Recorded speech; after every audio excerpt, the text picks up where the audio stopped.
ശശി തരൂർ എന്നത് ഒരു അടഞ്ഞ അധ്യായമാണ് എന്ന് കോൺഗ്രസുകാർ നാഴികയ്ക്ക് 40 വട്ടവും പറയുന്നുണ്ട്.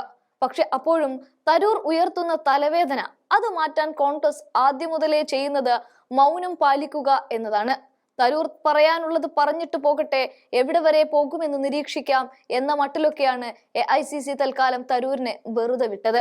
എങ്ങനെയെങ്കിലും തന്നെ ഒന്ന് പുറത്താക്കി തരുമോ എന്ന് പ്രവർത്തികളിലൂടെ ചോദിച്ചുകൊണ്ടിരിക്കുന്ന തരൂരിനെയാണ് നമ്മൾ കുറച്ചു മാസങ്ങളായിട്ട് ഇവിടങ്ങളിലൊക്കെ കണ്ടുകൊണ്ടിരിക്കുന്നത്. എന്നാൽ എല്ലാ തവണയും മോദി സ്തുതിഗീതം പാടിയും ഗാന്ധി കുടുംബത്തെ അടിച്ചക്ഷേപിച്ചുകൊണ്ടുമാണ് തരൂർ കളം നിറയാറുള്ളത്. എങ്കിലും ഇത്തവണ തരൂരിനെ പല കാരണങ്ങൾ നിരത്തിക്കൊണ്ട് സോണിയാഗാന്ധി പുറത്താക്കുകയാണ് ഉണ്ടായത്.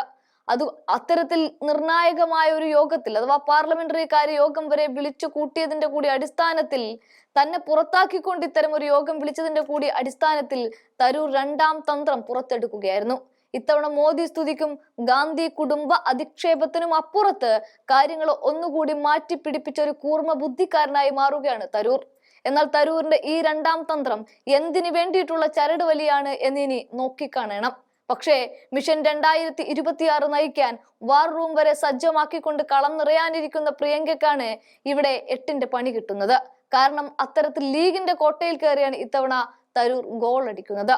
പറഞ്ഞു വരുന്നത് CH മുഹമ്മദ് കോയ എന്ന മുസ്ലിം ലീഗിന്റെ സമുന്നതനായ നേതാവിനെ മുസ്ലിം ലീഗിന്റേതായി ഉയർത്തിക്കാണിക്കാൻ പാകത്തിനുണ്ടായിരുന്ന ഏക മുഖ്യമന്ത്രി, വളരെ കുറച്ച് ദിവസങ്ങൾ മാത്രം അധികാരത്തിലിരുന്ന മുഖ്യമന്ത്രി. അതെ, CH മുഹമ്മദ് കോയയുടെ ജന്മദിനത്തിൽ മുൻപെങ്ങും കണ്ടിട്ടില്ലാത്ത വിധം അദ്ദേഹത്തെ വാനോളം പുകഴ്ത്തിക്കൊണ്ടാണ് ഇപ്പോൾ തരൂർ കേരള രാഷ്ട്രീയത്തിൽ മറ്റൊരു ചരടുവലി നടത്തുന്നത്. ശ്രീകൃഷ്ണ ജയന്തി പൊതു അവധിയായി പ്രഖ്യാപിച്ചത് CH മുഹമ്മദ് കോയ പുലർത്തിയ ഉഭയകക്ഷിത്വത്തിന്റെ ഏറ്റവും ശ്രദ്ധേയമായ ദൃഷ്ടാന്തമാണ് എന്നാണ് കോൺഗ്രസ് നേതാവും MP-യുമായ ശശി തരൂർ ഇപ്പോൾ പറഞ്ഞു വെക്കുന്നത്. കാളവാലു പൊക്കുമ്പോഴേ അറിയാം അത് എന്തിനുള്ള പുറപ്പാടാണ് എന്ന് പറയും പോലെ തരൂരിന്റെ ഈ പുകഴ്ത്തലും എന്തിനുള്ളതാണ് എന്ന് ഒന്നിരുത്തി ചിന്തിച്ചാൽ മനസ്സിലാകും. കാര്യം, ജനപിന്തുണ കൊണ്ട് ഏറ്റവും അധികം മുഖ്യമന്ത്രിയാകാനുള്ള യോഗ്യതയും സാധ്യതയും തനിക്കാണ് എന്നൊരു സർവേയിലൂടെ കാണിക്കുന്ന തരൂർ മുഖ്യമന്ത്രി കുപ്പായം തുന്നിവെക്കുമ്പോൾ കോൺഗ്രസുമായി ചേർന്ന് നിൽക്കുന്ന UDF-ലെ ശക്തമായ ഘടകകക്ഷി കൂടിയ ലീഗിനെ പൊടി തട്ടിയെടുത്ത് ചരിത്രത്തിലൂടെ പാഞ്ഞുകൊണ്ട് പുകഴ്ത്തുകയാണ് എന്നോർക്കണം. അതും ലീഗിന് നാളിതുവരെ ആയിട്ടും വിരലിൽ എണ്ണാവുന്ന ദിവസം മാത്രമേ ഒരു നേതാവിനെ മുഖ്യമന്ത്രിയാക്കാൻ സാധിച്ചിട്ടുള്ളൂ എന്നൊരു ധ്വനി കൂടി തരൂരിന്റെ CH മുഹമ്മദ് കോയ പുകഴ്ത്തലിന് ഉണ്ട്.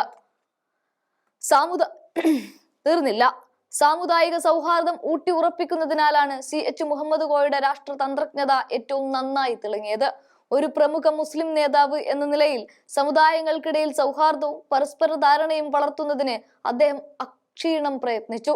മാതൃകാപരമായ പൊതുസമ്മതിയുടെ ശൈലി സ്വീകരിച്ചും മുന്നണിയിലെ ഘടകകക്ഷികളുടെ വിഭിന്നങ്ങളായ താല്പര്യങ്ങളെ സമന്വയിപ്പിച്ചും സംസ്ഥാനത്തിന്റെ പുരോഗതിക്ക് പൊതു കാഴ്ചപ്പാട് സ്വീകരിച്ചും മുന്നോട്ടു പോയി എന്നതായിരുന്നു കുറച്ചു കാലമെങ്കിലും അദ്ദേഹം മുഖ്യമന്ത്രിയായിരുന്ന കാലഘട്ടത്തിന്റെ പ്രത്യേകത എന്നുകൂടി തരൂർ ഇവിടെ ചേർത്ത് വെക്കുന്നുണ്ട്.